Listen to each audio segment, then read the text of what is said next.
Hello friends, कैसे हो आप सभी। तो आप सभी का स्वागत है एजू टू स्टडी में।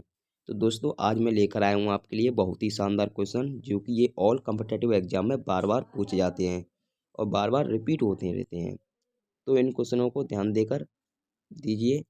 तो आपका पहला क्वेश्चन है कि किस शहर को नवाबों का शहर कहा जाता है। तो ये लखनऊ शहर को नवाबों का शहर कहा जाता है।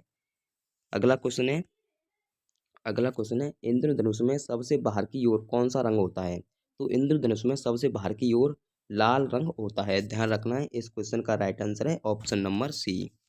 अगला प्रश्न है कि न्यूटन के गति के कितने नियम हैं। तो न्यूटन के गति के 3 नियम हैं। तो इस क्वेश्चन का राइट आंसर है ऑप्शन सी। अगला प्रश्न है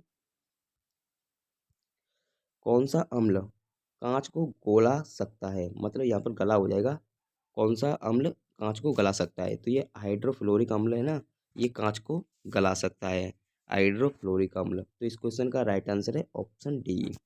अगला क्वेश्चन है अगला प्रश्न क्या है। अगला प्रश्न है रबी की फसल की कटाई किस माह में की जाती है।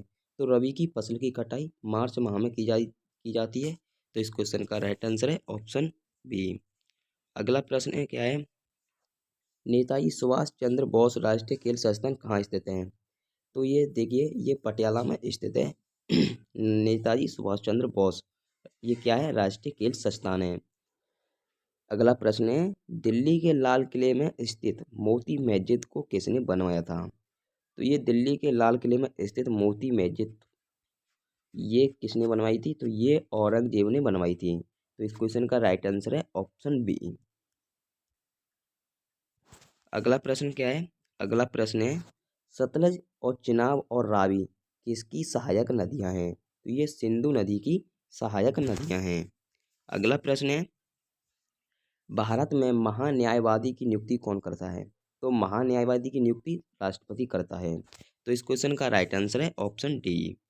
अगला प्रश्न है श्वेत क्रांति का संबंध किस चित्र से है। तो श्वेत क्रांति का संबंध रिलेशन किससे है, ये दूध से रिलेशन है इसका, श्वेत क्रांति का। तो इस क्वेश्चन का राइट आंसर है ऑप्शन ए। अगला प्रश्न है संतरे किसके प्रबल स्रोत हैं। तो ये संतरे है ना, ये विटामिन के प्रबल स्रोत हैं। तो इस क्वेश्चन का राइट आंसर है ऑप्शन डी। अगला प्रश्न है कि बिहार में कुल कितने प्रमंडल हैं। तो बिहार में कुल 9 प्रमंडल हैं।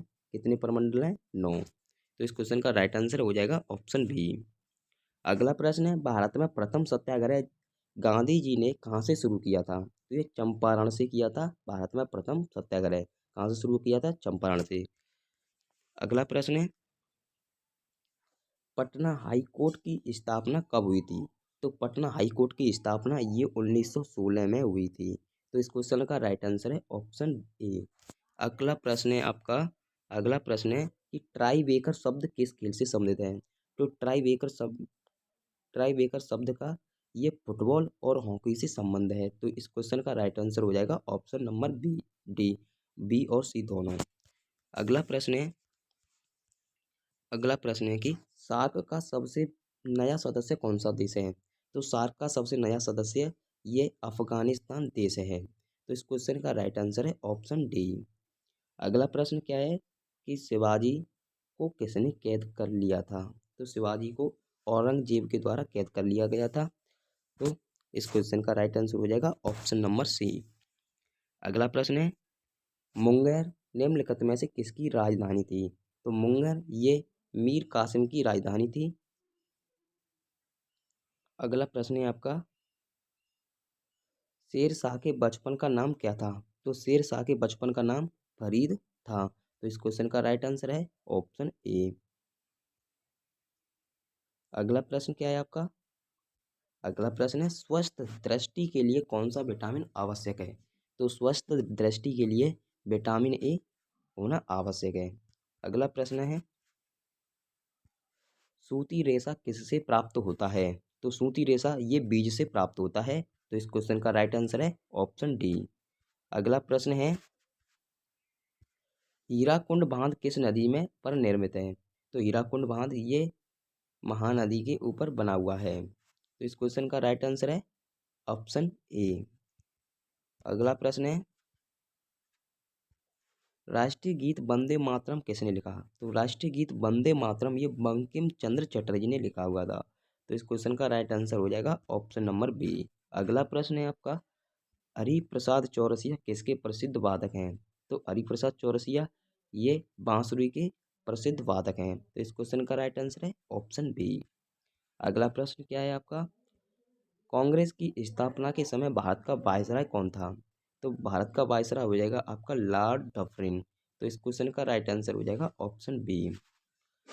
तो दोस्तों आज की वीडियो को यहीं ख़त्म करते हैं। तो अगर आप हमारे चैनल पर नए हो तो हमारे चैनल को सब्सक्राइब और वीडियो को लाइक जरूर करना ना भूलें।